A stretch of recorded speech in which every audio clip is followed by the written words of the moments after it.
이제 주변에서 보고 다들 놀래가지고 아 어떻게 도로에서 이런 일이 일어날까 다들 걱정하시고 맨날 다니는 길이라서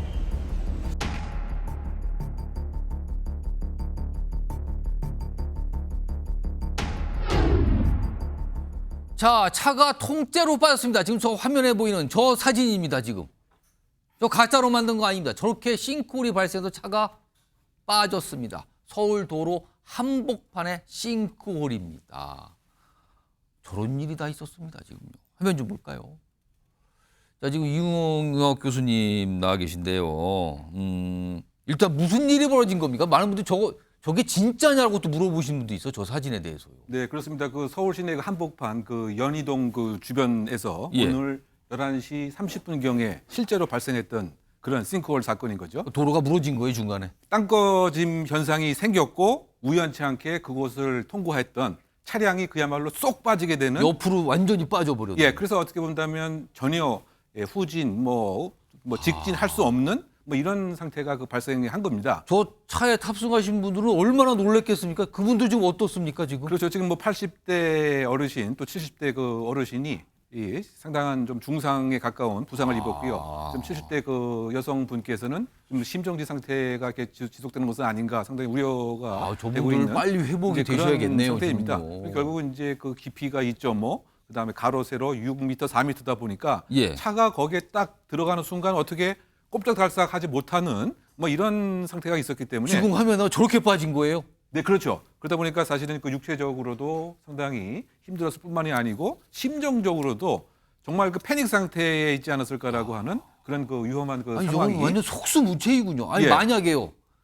저런 일이 없어야겠죠. 만약에 저렇게 싱크홀에 빠져서 차량이 저렇게 떨어지고 하는 상태가 또 있을 수도 있고 과거도 많았는데 이럴 때 운전하신 분이나 동승하신 분들은 어떻게 해야 됩니까? 그때? 일단은 저런 일이 생기지 않도록 사전에 이 주변을 잘 살펴서 소위 말해서 그 운전 자체를 조심해야 되는 것이 가장 급선무가 되겠죠. 예. 그뿐만이 아니고 경찰이라든가 교통경찰이라든가 지자체 등에서도 사전 징조가 있기 때문에 땅이 울퉁불퉁한다든가 이런 경우에는 사전에 그 통행 자체를 이렇게 제한하는 것부터 사실 그 있어야 되는 것이고요. 근데 뭐 그런 것이 없는 상태에서 정말 부득불 이런 빠지는 상태에 그 이르게 되었다라고 한다면 사실상 이제 그 상태에서는 더 움직이려고 하는 조치를 하지 않는 이런 노력이 필요하고요. 왜냐하면 움직일수록 더 밑으로 꺼져 들어갈 가능성이 상당히 그 크기 때문에 그리고 어쨌든 저 상태에서 빨리 탈출하는 것이 또 중요한 급선무이기 때문에 예. 시동을 일단 끄고 문을 빨리 내려서 그 장소를 빨리 그 떠나는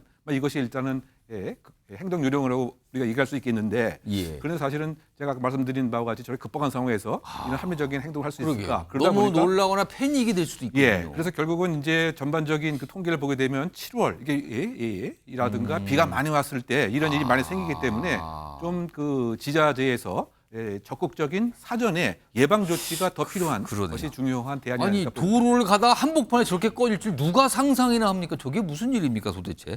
근데 이게 싱크홀이 이게 종종 나오거든요. 화면을 좀 정리해 보겠습니다. 최근에 있는 걸 좀 정리해 보죠. 여기 보시면은 지난 20일 부산입니다.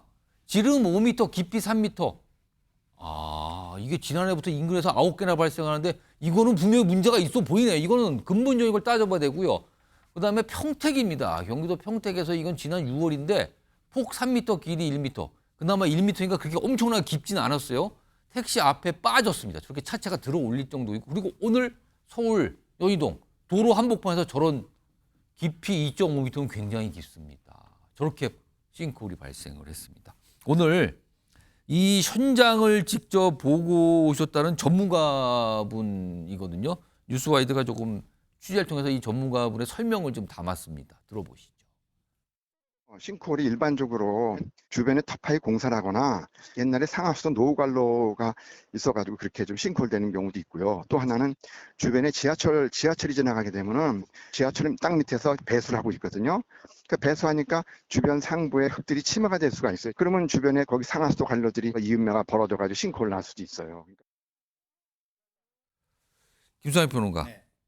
뭐 아직은 명확하게 더 알아봐야겠지만 이거 싱크홀 이유가 이렇게 잘 나옵니까? 명확하게 밝혀집니까 보통은? 일단은 기본적으로 거기에 이제 물이 흘러가면서 그 흙을 쓸고 가는 그런 거잖아요. 표면은 딱딱한 뭐 아스팔트나 콘크리트 뭐 이런 건데 예. 그렇기 때문에 상당히 많은 경우에는 상하수도에서 물이 새거나 아니면 지금 뭐 배수로 이런 데서 좀 이렇게 새가지고 지하에 있는 흙을 깎아내리는 그렇죠. 거군요. 예, 슬라이딩으로 쭉 이렇게 쓸고 가는 그런 게 있어서 그런 건데 지금 저 그 서울의 저 지역은 지난 5월에 3개월 전에 점검을 했다라고 서울시는 밝히고 있어요. 근데 저게 발생을 했네. 네, 그러니까 지금 이게 뭐 지금 폭우 때문에 물이 그 많이 예. 그 크게 많이 스며들었잖아요. 그게 예. 이제 이동하면서 쓸고 갔을 수도 있고 그런데 지금 제가 서울시에 직접 전화를 해서 책임자급의 분에게, 물어보셨어요, 예, 좀? 물어봤더니 아직 정확한 원인은 나오지 않았다. 지금 계속 원인을 찾고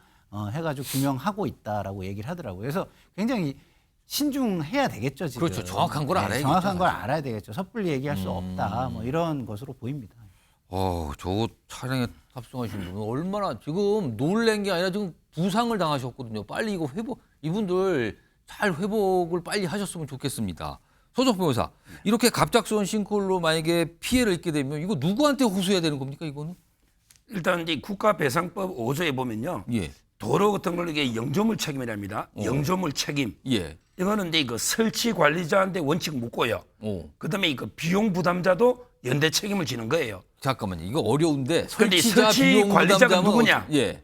쉽게 보면 이게 지방도 아닙니까? 저 국도가 도로. 아니잖아요. 고속도로, 국도, 지방도면 예. 서울시에서 관리한 설치한 그럼 저 관리한 도로 도로는 아닙니까? 지금 서울시 관할로 보이니까 서울시에다가 뭔가를 책임을 좀 얘기할 수 있다. 제가 보기 관리하는 주체가 서울시예요. 어. 1차 책임이 있는 거죠.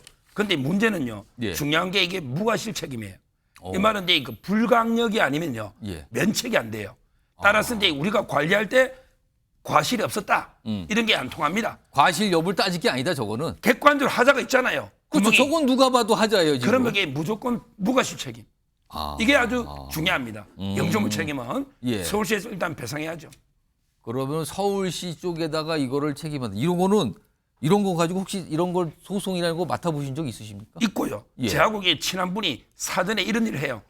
회사가 사전에 그 서울시 예산이나 예. 용역을 받아서 예. 탐지하는 거죠. 싱크홀. 위험을 탐지를 미리 하는 예, 겁니까? 그 유럽에서 장비를 가져오가지고 이런 일을 하는 거예요. 예. 그런데 이걸 예산이 너무 적다 보니 그래서 저는 이것도 과실이 있는 거예요. 아마 이제 지자체에서 조금 이게 예산을 확대해서 이런 사고를 탐지를 사전에 막아야 되잖아요. 꼼꼼히 사전에 한다면은 진짜 예산을 좀 많이 넣어서 전체를 다 한다든가 뭐 이렇게 이 시소까지 탐지를 해야 말씀이십니까? 되는 거죠. 예. 그 소송을 맡아보셨다면 이런 사건을. 그럼요. 싱크홀 사건을. 많아요. 그럼 이런 거는 이게 1000건이 넘을 거예요. 그럼 이거 예를 들어서 이거 뭐랍니까? 뭐 손해배상입니까? 국가배상, 손해배상이죠. 그러면 국가배상. 이게 어떻게 진행되니까 어느 정도나 구매로 배상이 나옵니까? 이런 거는? 뭐 그거는 이제 일반 우리 민사와 똑같아요. 예. 결국은 이제 그 적극적인 손해 있잖아요. 이 말은 이제 그 치료비 또 차량비 이게 적극 손해고 예. 그다음에 소극 손해 있죠. 이거는 이제 일 못하고 피해 본 거. 적극 손해, 소극 손해. 예. 그다음에 그 위자료도 줍니다. 손해 3분설. 손해는 이게 모든 게 세 가지 똑같습니다. 그건 범위는. 저게 가장 핵심적인 예방 방법은 예. 지하 공간의 그 통합 지도를 만드는 작업을 빨리 완결하는 것이 제일 중요합니다. 그럼 통합 지도라면 지하의 땅 속에 무엇이 위치돼 있고 어디에 있고 어디까지 가는지 이런 걸 말씀하시는 그렇죠. 겁니까? 어디에 이제 구멍이 그 뚫려 있고 오. 어디에 기존에 그 물이 있었는데 지금 빠져나갔다. 그럼 빠져나가게 되면 그 압력이 밑으로 쏠리기 때문에 예. 그래서 거기서 이제 싱크홀이 생기는 이런 것이거든요. 그래서 그 지하 탐사를 새로운 기법으로 3D, 3D 작업도 하고 뭐 이런 그 작업을 아마 그 지자체에서 얼마 전부터 시작이 됐는데 이것이 아직 완료가 안 됐고 실제적으로 이것을 활용하는 사전에 예방 조치를 하는 뭐 그런 것이 지금 시급한 상황이 아닌가 보입니다. 알겠습니다.